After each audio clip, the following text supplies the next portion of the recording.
and wine pairing is one of the most intimidating undertakings for home entertainers and hospitality professionals alike.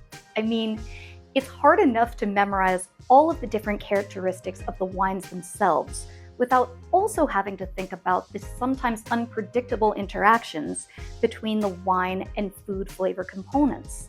Aren't there some hard and fast rules we can live by? No, unfortunately, as it turns out, very few non-negotiables here. Normally, in this food and wine pairing adventure at Winecraft, we drink our way through a entirely fictional multi-course feast, while also drinking our way through 6 different wines from 6 different regions. However, today I'm going to try to give you the basics in the time it takes me to drink this glass of Viognier.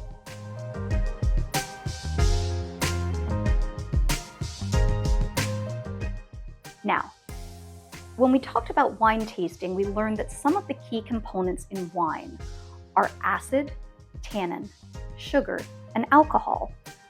Food also has components that interact with the components in wine in interesting and sometimes mysterious ways. Those include sugar, salt, acid, fat, umami, and heat. Now I have a little chart that I made on the slide that just appeared, and you can download this slide. In fact, you can download this entire presentation at my website, kellydrinkswine.com. So we're not going to go through it in detail today, but I do encourage you to take a closer look at it because it might give you a little roadmap as you begin to plan your menu.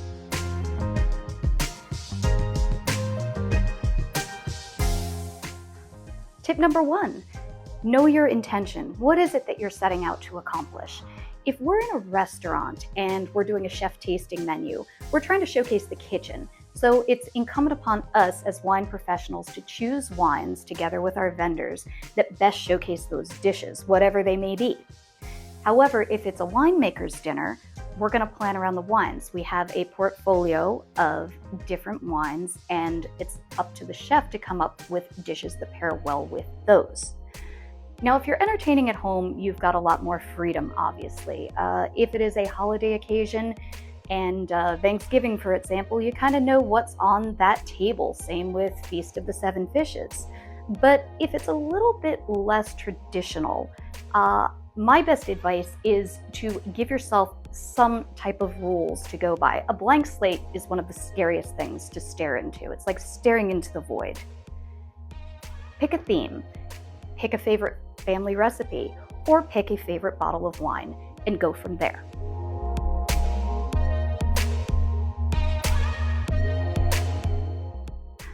Tip number 2. I said there weren't going to be a lot of non-negotiables, but I did come up with 3 that I felt could help steer us far from disaster. Remember, if a food and wine pairing don't work, the wine can fail to showcase and enhance the dish in the way that you'd hoped, but the food can really fuck up the wine. So we're going to try to avoid that by doing this. Number 1. The acid in the dish must be exceeded by the acid in the wine.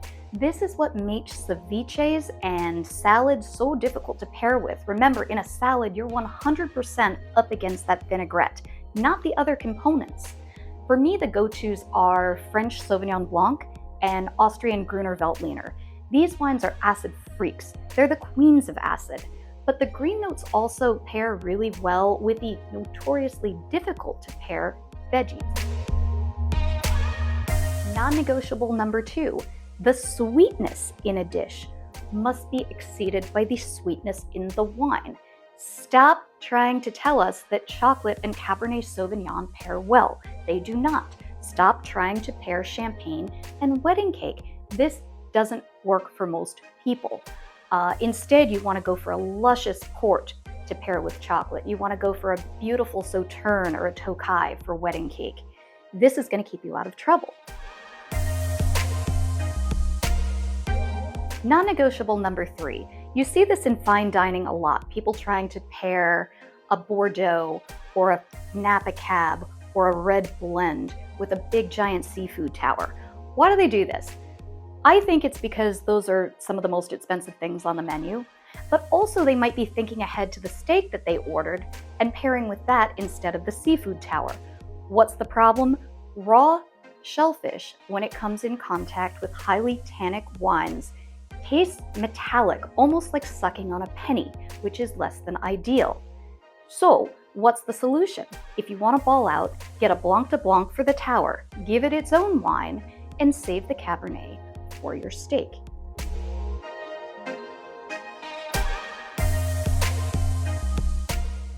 Okay, tip number 3. Think in terms of either comparing or contrasting. In other words, we're going to pick a wine and a food that are similar, or we're going to pick a wine and a food that are completely separate ends of the spectrum. For example, Muscadet. If you've not had this wine, it's got a delicate bit of salinity to it and a minerality that kind of resembles crushed up oyster shells, which makes it a perfect pairing for, you guessed it, oysters. Now take a classic pairing like Stilton, blue cheese, and port. Think about the velvety sweetness of the port paired with the funky saltiness of the cheese. Finally, there's something that MS Evan Goldstein memorably referred to as stunt doubling. If you would sprinkle lemon over a beautiful white flaky fish, consider using a lemony chablis to fill that role. If you would take your lobster and dip it in butter, consider a Russian River Chardonnay to play the part of the butter.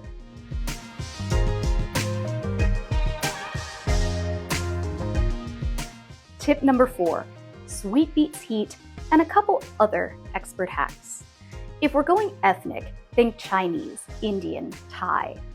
Choose a wine like a Riesling or a Chenin Blanc or even a Gewürztraminer with a little bit of residual sugar, not a full-fledged dessert wine.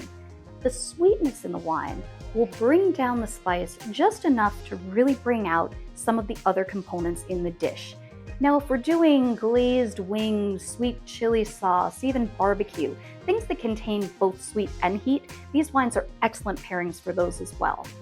Finally, did you know that fat and tannin are actually soulmates? That's the reason that a dry-aged porterhouse actually fixes a young, brash Nebbiolo or a tannic Aussie Shiraz.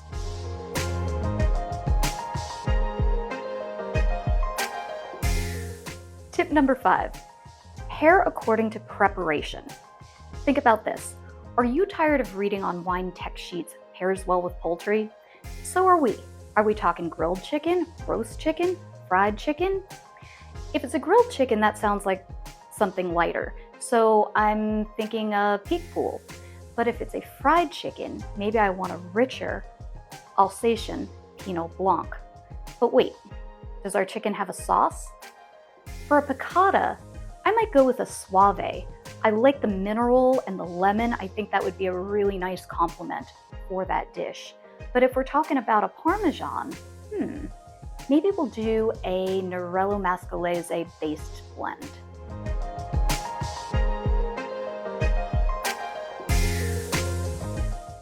Okay, you might have already seen what I started to do there.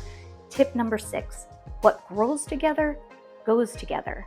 This is a way to use centuries of tradition and terroir to do a lot of the heavy lifting for you. Think about things like Sancerre, which comes from the Loire Valley in France, and Chèvre, which is a goat cheese that is made nearby. Think about Pinot Noir and Beef Bourguignon, both from Burgundy. Think about black truffle risotto and Nebbiolo. Piedmont is known for its truffles. And finally, Sangiovese, which is grown all throughout Tuscany, and tomato anything. Use these as your guide, and you'll find your menu starting to come together in no time.